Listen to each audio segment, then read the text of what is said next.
When I first arrived at the monastery, I thought I was coming here to escape the noise of the world.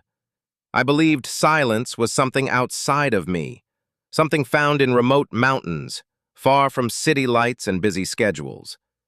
But I quickly learned that the real noise was inside. For the first few weeks, I couldn't sit still.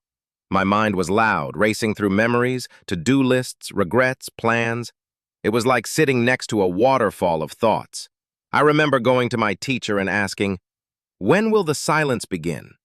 He smiled gently and said, "It already has. You're just not listening yet."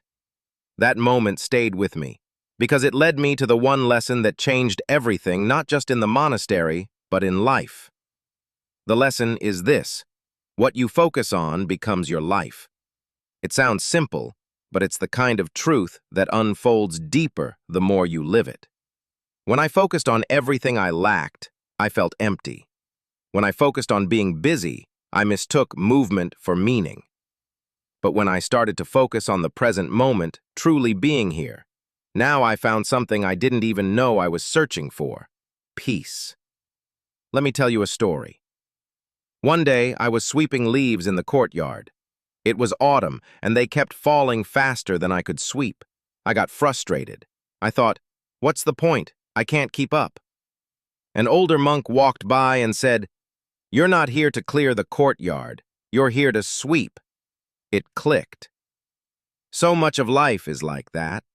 We rush to finish things, to reach the next stage, the next success, the next weekend. But life isn't lived in finish lines. Life is happening in the sweeping. We often think we don't have time, but that's not really true. We have time. What we lack is presence. We eat, but we don't taste. We talk, but we don't listen. We move fast, but we rarely arrive. Focusing on the moment doesn't mean ignoring the future. It means living fully in the only place life ever really happens, in the now. When you do that, your priorities shift. You stop chasing everything and start appreciating something. Another time, a young man came to the monastery. He was restless, full of ambition. He asked me, "How do I know what matters in life?" I didn't give him an answer. I gave him a bowl of water and asked him to walk across the temple grounds without spilling a drop. He focused so hard, staring at the bowl the entire time. When he returned, I asked, "Did you notice the sky, the birds, the breeze?"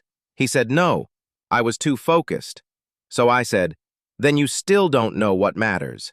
Awareness is not obsession, it's balance." The lesson is, don't live so focused on not failing that you forget to live fully.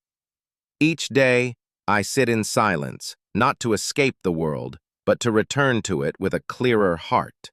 To remind myself that the most valuable currency we have is not money, it's attention.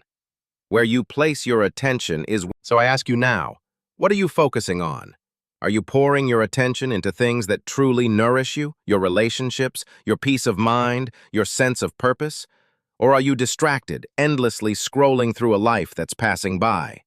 You don't need to become a monk to live mindfully. You just need to pause, breathe, reflect. Give yourself permission to slow down, not because you're weak, but because you're wise.